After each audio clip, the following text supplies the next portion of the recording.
maa ñëwoon pour waxtaanaat ak yéen ci li nga xamante ne ci temps yi yëpp mooy actualité bi def Médina actualité bi nag du daaw lu dul collectif bi nga xamante ne ci dañoo juddu ci Médina ay jeunes ngànk ko di sauvegarder li nga xamante ne ci moom mooy terrain bi nga xamante ne ci moo nekk école Médine ñu koy woowe terrain Jaraaf nag je crois que tur bi moo Jaraaf a ci dugg traditionnellement mais terrain Jaraaf mu ngi nekk terrain la boo xam ne patrimoine u mairie Médina la parce que ci bloc scolaire u école Médine la bokk donc école élémentaire yi pour rappel ci dévolution patrimoine bi nga xamante ne am na en 2014 école élémentaire yëpp dañ leen bàyyee commune yi donc commune Médina moom mooy gérer bloc scolaire kii bi pratiquement bloc scolaire école Médine commune Médina moo koy gérer donc ci kaw loolu ñu gis ne depuis un certain temps dafa am polémique bi nga xamante ne gi daf ci juddu polémique bi du dara lu dul pratiquement dafa am benn contrat bi nga xamante ne ci le maire daf ko signé ak un promoteur donc ñu war fa ériger benn complexe sportif bu tudd Médina Arena SAS donc mu ngi nii je crois que problème bi yëpp c'est ça donc à partir de là nag léegi on a interpellé le conseil municipal on a interpellé le bureau municipal interpellé nañu ñun ñi nga xamante ne ñooy acteurs yi donc bi ñu interpellé man Abdoulaye Martin Samb j'avais déclaré ici et devant tout le monde que ne contrat bi musuñu ko waxtaanee biir conseil municipal bi donc à ma grande surprise démb j'ai vu que ne bi maire bi am ñu mu doon recevoir il a parlé et il m'a cité nommément en disant que Martin démb moom mii di wax signé na ci li nga xamante ne ki moom mooy délibération bi donc pour ñu dellu si délibération bi démb lii la maire brandir document bi la brandir document bi boo ko xoolee c'est le conseil municipal le conseil municipal bi lan la ñuy wax démb d'abord sur la forme ku xool lii amul exposé parce que booy def délibération da ngay def exposé boo defee exposé nga wax ne lii moo sabab tey ñu woo leen ñu woo conseil bi pour ñu statuer ci lii mooy maanaam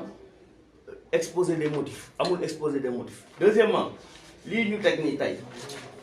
mon nom est là Abdoulaye Martin Samb encadré mais man tey être présent dans une salle bokk dugg ci salle est-ce que ça veut dire que da ngay fekk sa loxo être présent ci biir salle bi est-ce que wax na ne yow ànd nga ci délibération te ce jour-là le 8 juin j'étais pas là-bas bi may ñëw di dugg ci réunion bi fekk naa réunion bi mu ngi jeex parce que jeunes yi ma àndaloon dañ doon xeex ak jeune mairie bi xeex yi amee altercation ma taxaw ci buntu bi j'ai fait là-bas 1 heure de temps mu am ay xeex ay coow ba finalement conseil bi sax dafa mujj conseil yi dañu mujjoon génn di xam lan la coow li bëri finalement si la mujj ma dugg ci salle bi maire mujj lever séance bi parce que c'était houleux donc je rappelle que man maa ko waxoon ne le 8 juin bi dafa fekk au mois de mai le mois de mai 2018 la dem rajo municipal daal di fay jàppante bi ma defee émission ba émission bi jeex ci la ma booy mairie bi fekk foofu ma xeex ak ñoom donc maag Bamba ñu ngi séparé wu àndatuñu depuis le mois d'avril 2018 donc depuis avril 2018 amul benn délibération bu nekk mairie Médina ma signé ko son délibération bu def 2014 la 2015 2016 je vais l'assumer que ne maa ko voté mais depuis 2018 amul benn budget bu ma voté wax naa ko waxaat ko amul benn délibération bu ma voté tey papier bi kenn gisu ci signature te képp ku nga xamante ne da ngay dugg ci conseil municipal da ngay signer sa feuille de présence mais lii ça ne justifie même pas la présence des conseils benn feuille la bu ñu bind nii rek nii feuille bii dañ ko bind amul cachet amul signature amul tampon amul dara donc loolu moo tax ma leen di wax bu ñu leen di joxate ay information nañu ko vérifier là dañ ci bind Abdoulaye Martin Samb bind ci 61 conseils mais est-ce que ça prouve que maa ngi foon est-ce que sama signature anam est-ce que ça prouve que j'ai voté même su fa sama tour nekkee ak sama présence ça ne justifie pas que j'ai voté oui donc bref pour dire que ne rek loolu du dëgg amul da koy wax uniquement pour lëndëmal xelu nit ñi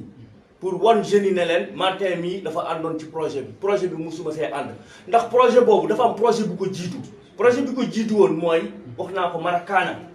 Marakaana moo ko jiitu woon parce que Marakaana moo indi sama problème ak moom ku fotewul Marakaana di nga fote beneen Marakaana bi mu amee dama ko ne monsieur le maire bi cours école la te effectivement bi jeunes yi ñëwee foofu di fa déconner j'étais avec les jeunes j'ai dit à Bamba retirer le projet là bi muy def conférence de presse j'étais pas à côté de lui ce jour-là parce que dama d'accord woon ci projet bi loolu moo indi sama problème ak moom parce que j'étais pas d'accord sur le projet de Alassane Ndiaye Alou daf ko loué benn naar bu tudd Rachid je l'ai rencontré Rachid le loué Alassane Ndiaye Alou Rachid comme ni mu loué Thierno Seydi mais il était question d'abord Rachid defal Alassane Ndiaye Alou ce projet là aboutirul mais lii soo ko xoolee séance de délibération mais lii lan la ñu bind le maire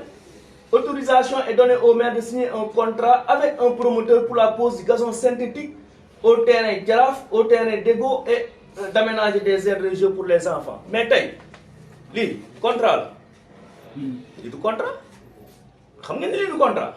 lii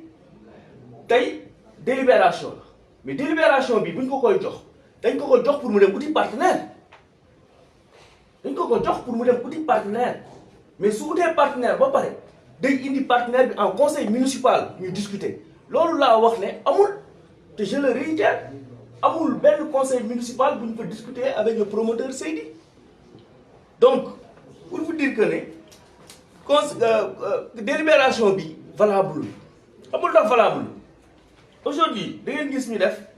adopter le représentant de l'État le sous-préfet mais le sous-préfet lu mu bind c'est clair le sous-préfet dafa bind ne sans observation il l'a adopté sans observation mais sous réserve il a dit que sous réserve de transmettre une copie du contrat au sous-préfet te jusqu'à ce jour 24 mars 2021 amul benn contrat bu mu yóbbu ci préfet le préfet jotul contrat Arena Tour donc ça veut dire que cette délibération là elle est nulle elle est non avenue et cette délibération là n'est pas bonne donc pour délibération baax parce que je rappelle que bu ngeen xoolee code général des collectivités locales article 14 dafa wax lu clair dafa ne collectivités locales yi am nañu sañ-sañu signer ay contrat dans le cadre du partenariat public privé am nañ ci sañ-sañ te préfet bi da leen koy approuver mais suñ ko defee c'est le conseil du collectivité locale conseil municipal bi moo war a approuver contrat bi mais contrat bu fa ñëwul nan lañ koy approuver contrat bi dafa war a ñëw ci conseil bi ñu approuver ko su ko conseil bi approuver jox ko les représentants de l'État kooku def adoption maintenant su ko adopté ci la ñuy door a jël arrêté ci la maire di jël arrêté daal di bind ne arrêté naa tel arrêté le conseil municipal ak le maire arrêté nañu lii maintenant l'exploitation du gazon l'exploitation du complexe sportif Arena Médina Arena telle date lay débuter telle date lay fin lii mooy terme contrat yi par arrêté en ce moment daal dem le préfet day jël arrêté d'approbation c'est comme ça que ça marche mais du lii nii amul benn valeur juridique je l'ai dit et je le réitère lii amul valeur juridique ci conseil municipal amul valeur juridique ci état parce que tout simplement lii la waroon àndal ñoom ñaar ñoo waroon ñëw ci conseil municipal bi conseil bu nekk jot copie contrat bi ñu discuter ci ba def une délibération ça n'a pas été le cas donc ci loolu laa doon expliquer nit ñi di leen wax ne leen démb maire bi li mu jox waa Médina du dara lu dul ay naxee mbaay kese la donc maintenant pour en revenir ci li nga xamante ne ci démb vraiment mooy les propos du maire moi sérieusement je vous dis sëñ Babacar dafa wax benn wax nan ma si woon wax mais sëñ Babacar dafa ne gor suñ ko tuumaalee su noppee daa dëggal parce que tuumaal na ma ne maa ngi woon foofu signé naa ànd naa si il fallait me démontrer nit ñi ne leen amul contrat bu mu fa indi boo gisul contrat munoo ànd ci contrat bi musul ñëw conseil municipal donc délibération bi ñu ko defaloon dañ ko defal pour mu dem uti partenaire indil conseil municipal parce que conseil municipal bi moo am sañ-sañu approuvé mais maintenant est-ce que conseil municipal bu Médina ak mairie Médina am na sañ-sañu jël un contrat presque de 300 millions di ko joxe sans appel d'offre amuñu droit boobu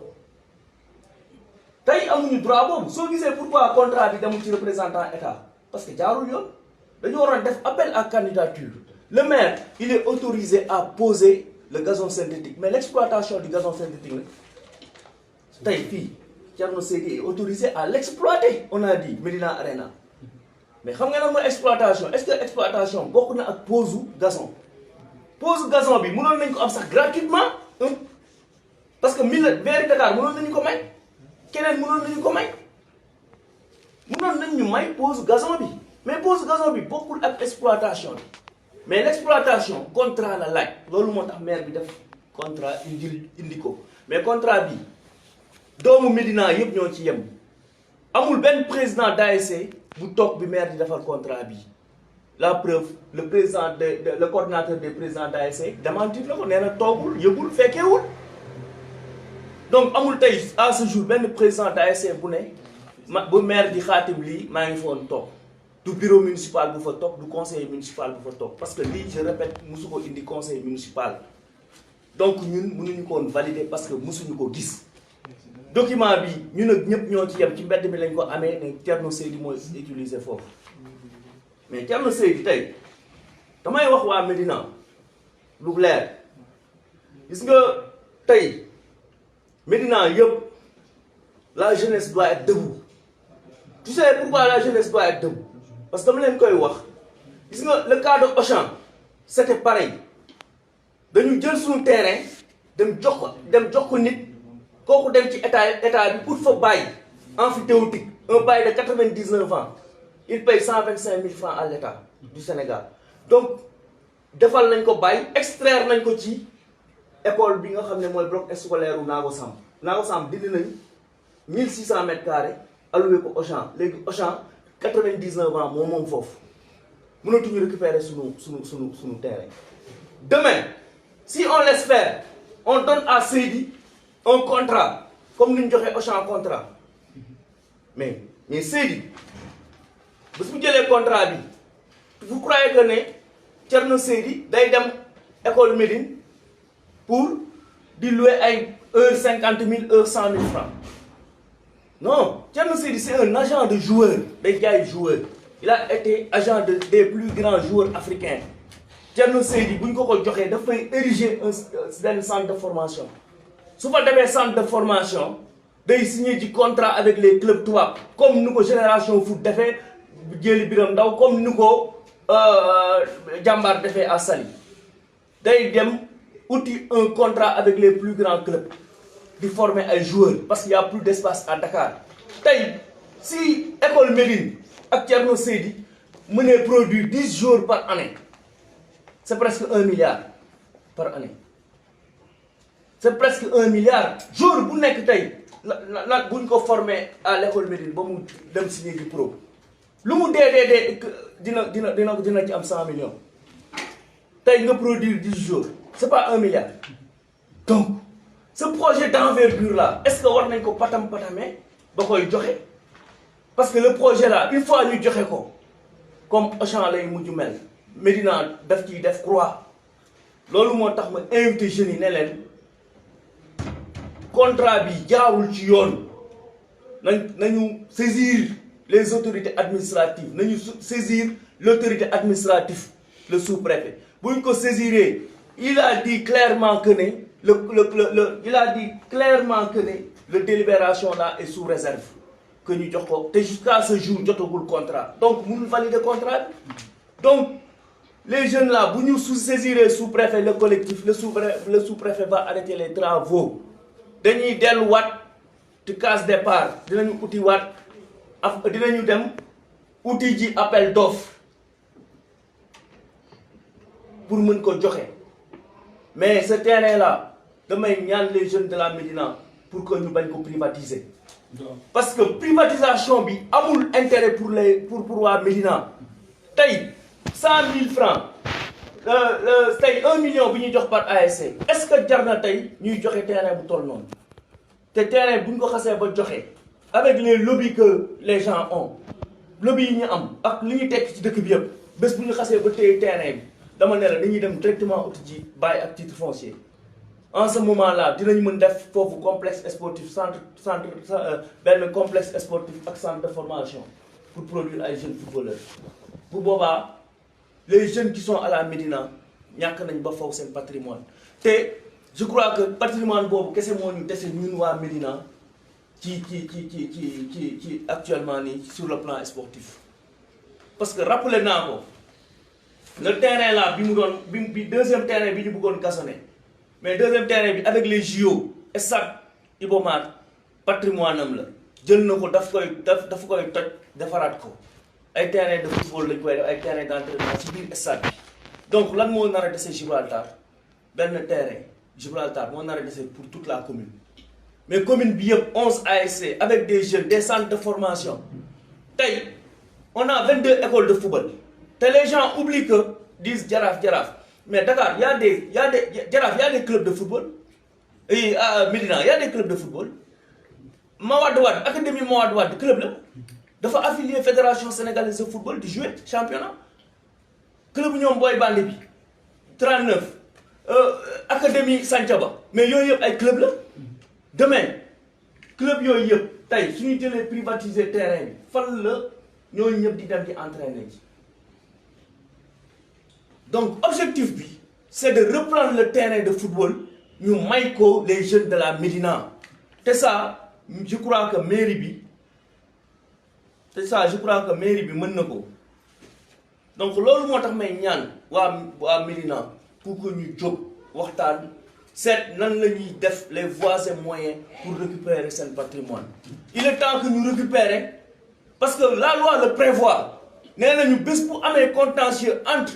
les populations et la mairie wala avec l'autorité de tutelle le juge administratif est là la cour suprême est là tey si on l'attaque même Auchan day dellu entre les mains de la mairie day dellu entre les mains de la mairie entre les mains de la commune te c'est ça l'objectif c'est de reprendre notre patrimoine parce que Bamba Fall quoi qu'on puisse dire tey jël na patrimoine Médina bi yëpp spolié ko jël na patrimoine Médina bi yëpp jaay ko c'est ça la vérité donc il est temps que waa Médina jóg reprendre seen moomeel donc objectif bu tey point de presse bi c'était pour mu dindi tuuma pour wax ko ne ko man Abdoulaye Matin Samb ce jour-là ce 8 juin là